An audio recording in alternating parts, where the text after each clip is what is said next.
केजरीवाल के शीश महल का मुद्दा बीजेपी के लिए गले की फांस बन गया है और बीजेपी से ज्यादा मोदी के गले की फांस बन गया है, क्योंकि आम आदमी पार्टी ने सवाल उठा दिया है कि 50-100 करोड़ के खर्चे को लेकर मुख्यमंत्री आवास पर तो आपने ताला लगा दिया, अब जरा प्रधानमंत्री का वो राजमहल भी दिखा दो जिस पर 600 करोड़ से ज्यादा फूंक डाला। हालांकि आम आदमी पार्टी का दावा 2700 करोड़ का है।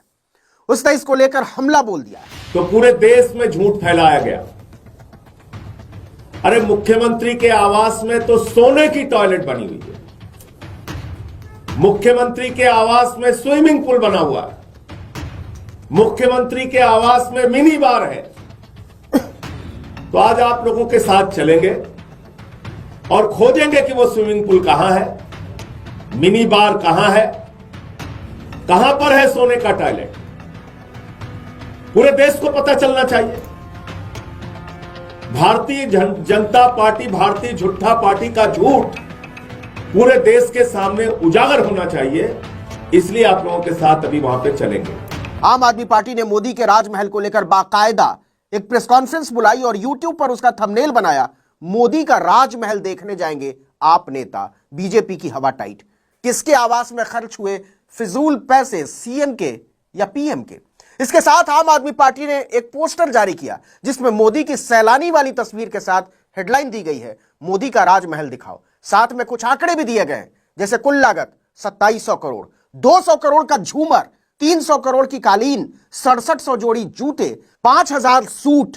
देश के प्रधानमंत्री जिन्होंने बड़े बड़े फैशन डिजाइनर्स को फेल कर दिया है, उनका राजमहल देखने भी चलेंगे।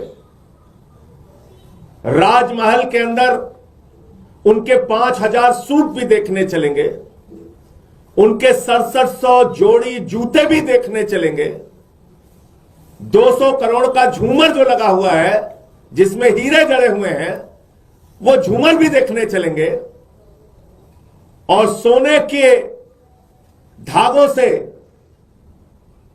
जो बढ़िया डिजाइन करके 300 करोड़ की कालीन बनाई गई है उसको भी देखने चलेंगे। 10-10 लाख रुपए की पेन का इस्तेमाल हमारे प्रधानमंत्री जी करते हैं, देश के राजा करते हैं, वो भी देखने चलेंगे पेन। और आप जानते हैं कि राजा राजमहल में रहने वाले नरेंद्र मोदी जी 8400 करोड़ के जहाज से चलते हैं, 2700 करोड़ के घर में रहते हैं, 12-12 करोड़ की 6 गाड़ियां उनके काफिले में चलती हैं। अब शीश महल और राजमहल पर हुए खर्चे का सच चाहे जो हो, लेकिन एक बात तो तय है कि दिल्ली में इस मामले को लेकर सियासत गर्म है। 7 जनवरी की सवेरे आप नेता संजय सिंह और कैबिनेट मंत्री सौरभ भारद्वाज दिल्ली सीएम आवास पहुंच गए। संजय सिंह ने 6 जनवरी को ही चुनौती दे दी थी कि वो सीएम हाउस जाएंगे।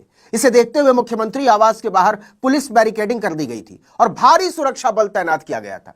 तो जैसा कि पहले से तय था, आप नेताओं को सीएम आवास में जाने से पुलिस ने रोक दिया। इसके बाद मंत्री सौरभ भारद्वाज और संजय सिंह की मुख्यमंत्री आवास के बाहर तैनात पुलिसकर्मियों के साथ तीखी नोकझोंक हुई।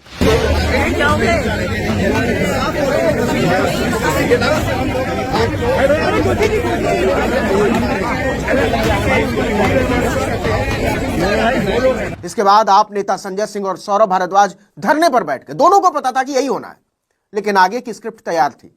संजय सिंह और सौरभ भारद्वाज दोनों पीएम आवास के लिए निकल गए। वहां भी रास्ते में पुलिस ने उन्हें रोक दिया।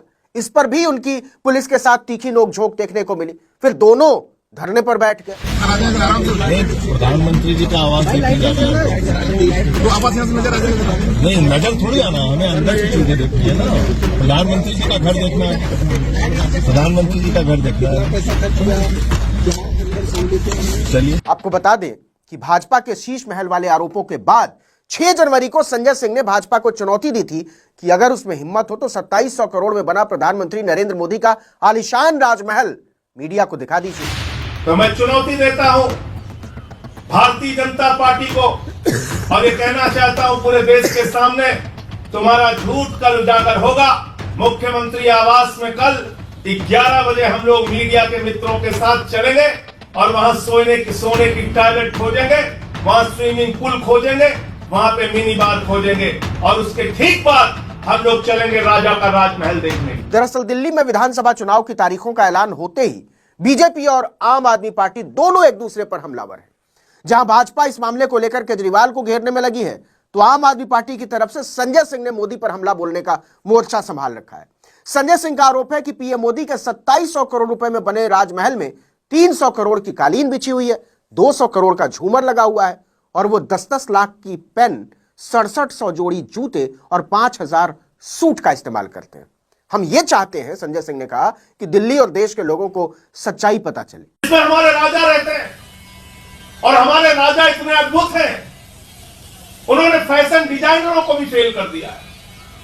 दिन में 3-3 बार कपड़े बदलते हैं, 10-10 लाख की पेन का इस्तेमाल करते हैं, 2700 करोड़ में अपना घर बनवाया है, 6700 जूते की जोड़ियां उनके पास, 5000 सूट उनके पास, 10-10 लाख के पेन उनके पास। हमारे प्रधानमंत्री जी के घर में 300 करोड़ रुपए के कालीन बिछे हुए हैं। राजमहल के अंदर 300 करोड़ की कालीन बिछी हुई है, जिसमें सोने के तार लगे हुए हैं। अब सुनिए शीश महल और राजमहल की राजनीति का वो सच जिस पर दोनों ही पार्टियों के अपने अपने हिस्से हैं। लेकिन दिल्ली सरकार में मंत्री सौरभ भारद्वाज ने जो मुद्दा उठाया है वो गौर करने लायक है। उन्होंने कहा कि मुख्यमंत्री और प्रधानमंत्री दोनों के आवास सरकारी पैसे से बने हुए हैं। इसमें देश के करदाताओं का पैसा लगा हुआ है, टैक्स पेयर्स का पैसा। जनता का हक है यह जानना कि उसके पैसे का इस्तेमाल कहां हुआ है। तो अब समय आ गया है कि मीडिया के जरिए लोगों को दोनों भवनों के दर्शन करवा दिए जाएं। उन्होंने कहा, भाजपा का दावा था कि मुख्यमंत्री आवास में एक स्विमिंग पूल है, शराब का बार बना हुआ है, सोने का शौचालय बना हुआ है, तो चलिए ढूंढा जाए कि भारतीय जनता पार्टी की पुलिस क्यों नहीं कि जनता प्रधानमंत्री के निवास को देखे। ऐसा क्या ऐशो आराम है वहाँ पे, ऐसे क्या बड़ी वैभवशाली चीजें हैं वहाँ पे जिनको छिपाने की कोशिश दिल्ली पुलिस कर रही है। यही तो सवाल है भाई। एक साधारण से फकीर वहाँ रहते हैं, छोटी सी वहाँ पे झोपड़ी होगी, पब्लिक देख लेगी। तो कहने का मतलब यह है कि शीश महल का मुद्दा उठाना भी भाजपा को भारी पड़ता हुआ नजर आ रहा है। इसके पहले वोटर लिस्ट से नाम काटे जाने वालों को रोहिंग्या और बांग्लादेशी बताना उसे भारी पड़ा था। आम आदमी पार्टी ने इसे पूर्वांचलियों के अपमान से जोड़कर उसे बुरी तरह घेर लिया था। फिर इस पर भाजपा ने चुप्पी ही साध ली। अभी तो चुनाव का माहौल बनना शुरू हुआ है, देखते जाइए। अभी तो ये और तीखा भी होगा और पैना भी होगा।